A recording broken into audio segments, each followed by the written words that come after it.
아침은 늘 같은 장면으로 시작된다. 알람 소리, 반쯤 감긴 눈, 손에 잡히는 휴대폰. 화면에는 밤새 쌓인 알림들이 떠 있다. 뉴스, 메시지, 일정. 그중 하나쯤은 늘 비슷한 문장을 담고 있다. 경제 회복 신호, 성장세 지속, 물가 안정 국면. 이 문장들은 이제 낯설지 않다. 너무 자주 보아왔기 때문이다. 그래서 우리는 그 말을 곱씹기보다 흘려보낸다. 사실 그럴 여유도 없다. 세수를 하면서 오늘 하루를 계산해야 하고, 옷을 입으면서 이번 달 남은 날짜를 떠올려야 하며, 집을 나서면서 머릿속으로 숫자를 정리해야 한다. 점심은 어디까지 허용할 수 있는지, 이번 달 카드값은 감당 가능한지, 다음 달에는 어떤 고정비가 기다리고 있는지. 정부는 말한다. 경제는 회복되고 있다고. 틀린 말은 아닐 수 있다. 실제로 숫자는 그렇게 말하고 있다.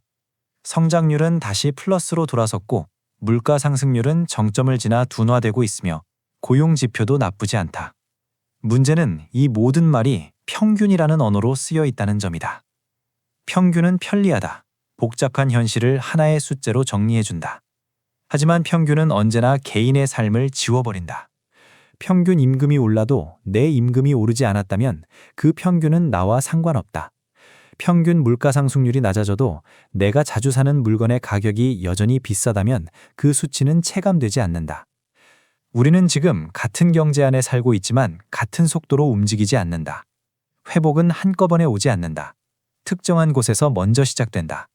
자본이 모여 있는 곳, 이미 여유가 있던 곳, 충격을 흡수할 수 있었던 곳에서 먼저 나타난다. 그 다음에야 천천히 다른 영역으로 번진다. 문제는 그 번짐이 언제나 충분히 넓지 않다는 데 있다. 자산을 가진 사람들에게 회복은 비교적 명확하다. 숫자가 보이기 때문이다. 계좌잔고, 평가액, 그래프. 시장이 반등하면 숨을 돌릴 수 있다. 하지만 자산이 아니라 노동소득에 의존하는 사람들에게 회복은 그렇게 눈에 보이지 않는다. 그들에게 중요한 것은 자산 가격이 아니라 매달 들어오는 돈과 나가는 돈의 균형이다. 당신의 지갑은 경제기사에 관심이 없다. 지갑은 전망을 읽지 않는다. 오직 결과만 기록한다. 얼마가 들어왔는지, 얼마가 나갔는지, 그리고 남은 것이 있는지 없는지. 많은 사람들이 비슷한 경험을 하고 있다. 연봉은 소폭 올랐다. 숫자만 보면 나아진 것처럼 보인다. 하지만 세금과 각종 사회보험료를 제외하고 나면 남는 것은 크지 않다. 여기에 생활비 상승이 더해진다. 특히 주거비와 식비, 의료비 같은 필수 지출은 선택의 여지가 없다. 한 번 오른 비용은 쉽게 내려오지 않는다. 정부는 물가가 안정됐다고 말한다. 하지만 그 말은 가격이 내려갔다는 뜻이 아니다. 오르는 속도가 느려졌다는 의미에 가깝다. 이미 올라간 가격은 새로운 기준선이 된다. 우리는 그 기준선 위에서 다시 삶을 설계해야 한다. 문제는 소득이 그 기준선을 따라가지 못할 때 발생한다. 집은 가장 큰 고정비다. 집값이 오르든 내리든 당장 체감되는 것은 매달 나가는 돈이다. 대출이 있다면 이자 부담이 늘었고, 전세나 월세라면 계약갱신 때마다 압박을 느낀다. 관리비와 공과금도 예전 같지 않다. 이런 비용들은 조용히, 하지만 꾸준히 지갑을 잠식한다. 이 과정에서 소비는 자연스럽게 변한다. 사람들은 더 많이 고민하고 더 자주 멈춘다. 예전에는 당연했던 선택 앞에서 한 번 더 생각한다. 정말 필요한가? 지금이 맞는가? 다음 달을 버틸 수 있는가? 이런 질문들이 일상에 스며든다. 소비가 줄어드는 것은 의지가 약해져서가 아니라 환경이 그렇게 만들기 때문이다. 고용지표는 겉으로 보면 안정적으로 보일 수 있다. 실업률은 낮고 일자리는 늘었다고 한다. 하지만 그 일자리가 어떤 형태인지는 다른 문제다. 소득이 불안정한 일자리, 계약 기간이 짧은 일자리, 미래를 예측하기 어려운. 안심하지 못하는 사람은 장기적인 결정을 미룬다. 큰 소비를 미루고 투자를 미루고 미래 계획을 보류한다. 이것은 개인의 선택이면서 동시에 경제 전체에 영향을 미친다. 회복은 숫자 위에서는 진행될 수 있지만 심리 위에서는 정체된다. 이 지점에서 중요한 질문이 등장한다. 정부는 왜 계속해서 회복을 말할까? 그것은 단순히 낙관을 강요하기 위해서만은 아니다. 경제는 기대에 의해 움직이는 측면이 크다. 모두가 불안해하면 실제로 경제는 위축된다. 그래서 정책 당국은 가능한 한 안정적인 메시지를 내려고 한다. 하지만 메시지에는 조건이 있다. 그 메시지가 현실과 완전히 분리될 때 신뢰는 빠르게 소모된다. 사람들은 숫자를 부정하기보다 자신의 경험을 더 믿게 된다. 그리고 그 경험이 반복될수록 공식적인 언어는 점점 멀어진다. 당신이 느끼는 답답함은 개인적인 문제가 아닐 수 있다. 그것은 구조적인 신호일 가능성이 크다. 비용 구조는 이미 바뀌었고 소득의 증가 속도는 그 변화를 따라가지 못하고 있으며 미래에 대한 확신은 약해졌다. 이런 환경에서는 회복이라는 단어가 피부에 와닿지 않는다. 경제는 선언으로 완성되지 않는다. 삶 속에서 번역될 때 비로소 의미를 가진다. 만약 경제가 정말로 회복되고 있다면 그 회복은 언젠가 당신의 지갑에도 도착해야 한다. 아직 도착하지 않았다면 그것은 당신이 잘못하고 있어서가 아니라 회복이 아직 충분히 확산되지 않았기 때문일 수 있다. 그래서 우리는 숫자와 지갑을 함께 봐야 한다. 정부의 말과 개인의 경험을 동시에 놓고 질문해야 한다. 회복은 어디까지 왔는가? 누구에게 먼저 도착했는가? 그리고 왜 아직 나에게는 닿지 않았는가? 이 질문은 비난이 아니라 이해를 위한 것이다. 경제를 더 잘 이해하기 위해, 그리고 이 흐름 속에서 스스로를 지키기 위해 필요한 질문이다. 우리는 지금 경제 이야기의 바깥에 있는 관찰자가 아니다. 우리는 그 안에 살고 있다. 그리고 그 안에서 가장 솔직하게 말해주는 것은 언제나 지갑이다. 정부는 경제가 회복되고 있다고 말하지만 그 말이 아직 우리의 지갑에 도착하지 않았을 때 그 간극은 무엇을 만들어내는가? 그 답은 통계표 안에 있지 않다. 그 답은 사람들의 행동 변화 속에 있다. 겉으로 보면 큰 변화는 없어 보인다. 도시는 여전히 움직이고 회사는 돌아가며 사람들은 출근한다. 하지만 조금만 가까이 들여다보면 많은 사람들이 이미 다른 방식으로 살기 시작했음을 알 수 있다. 더 조심스럽게, 더 방어적으로, 더 짧은 시야로. 이것은 공포가 아니다. 이것은 패닉도 아니다. 이것은 조용한 적응이다. 많은 중산층 가게가 지금 이 지점에 서 있다.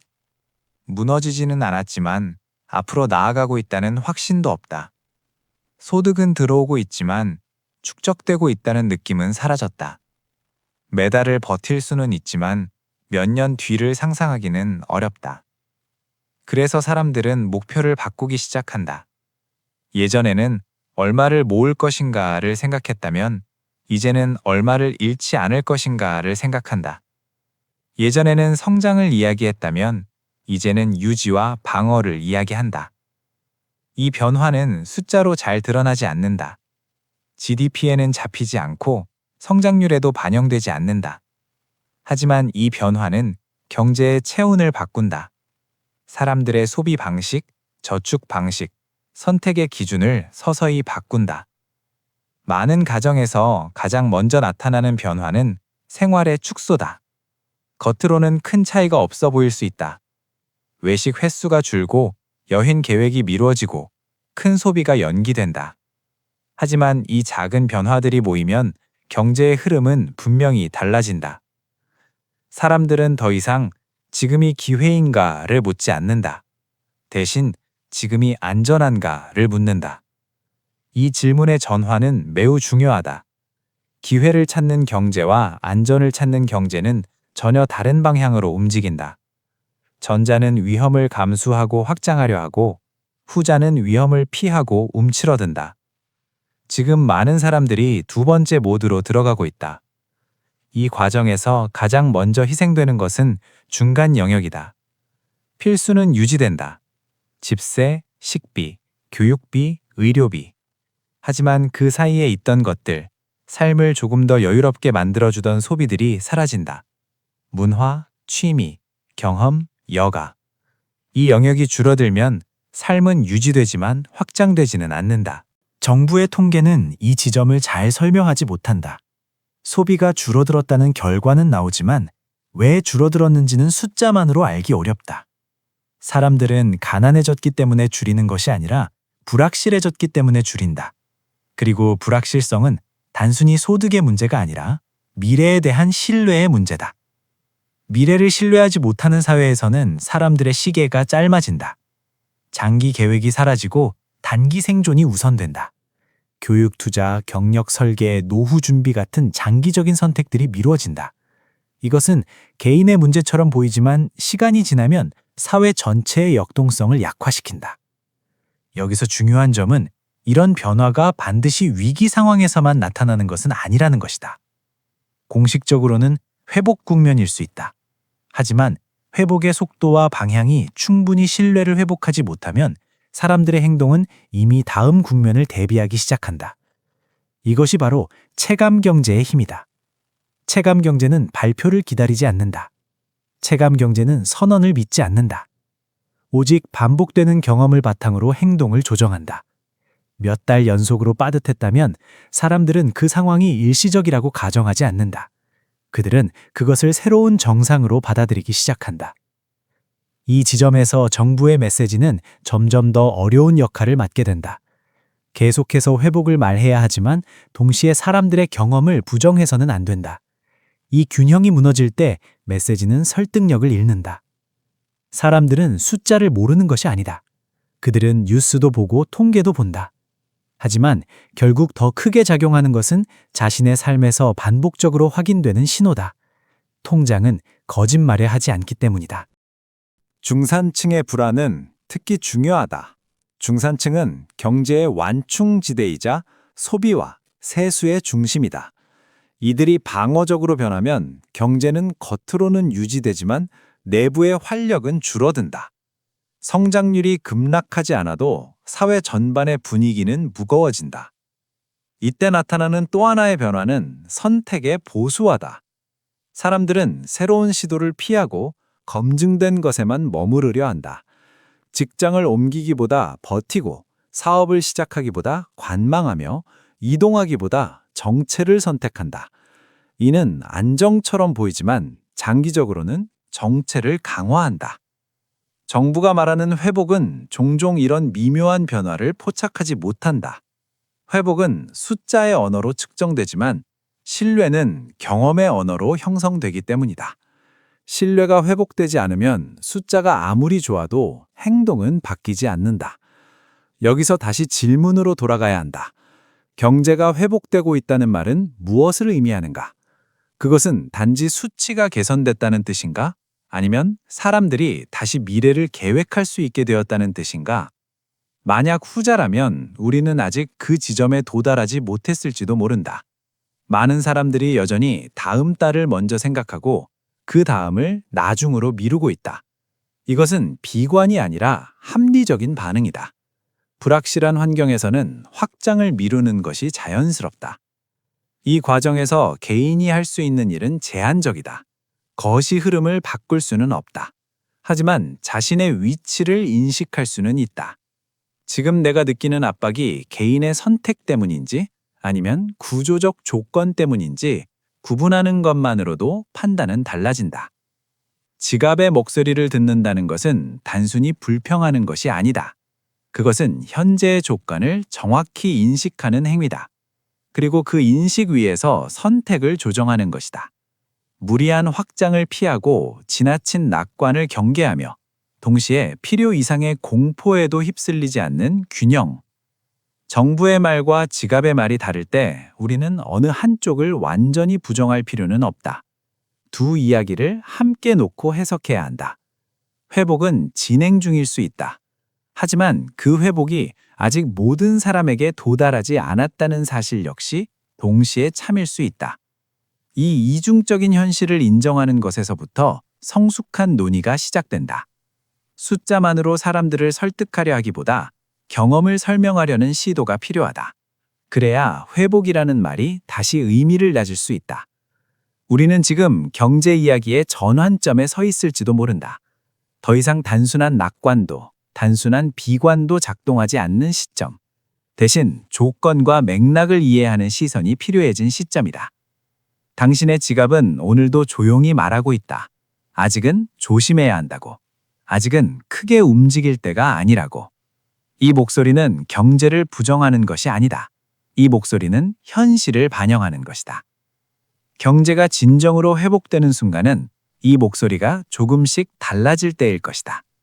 불안 대신 계획이, 방어 대신 선택이, 정체 대신 방향이 다시 나타날 때, 그때 회복이라는 말은 더 이상 뉴스 속 문장이 아니라 삶 속의 감각이 된다. 그 전까지 우리는 질문을 멈추지 않아야 한다. 지금 이 회복은 누구의 회복인가? 그리고 나는 이 이야기 속에서 어디에 서 있는가? 이 질문이야말로 통계보다 먼저 경제를 이해하게 만드는 출발점이다.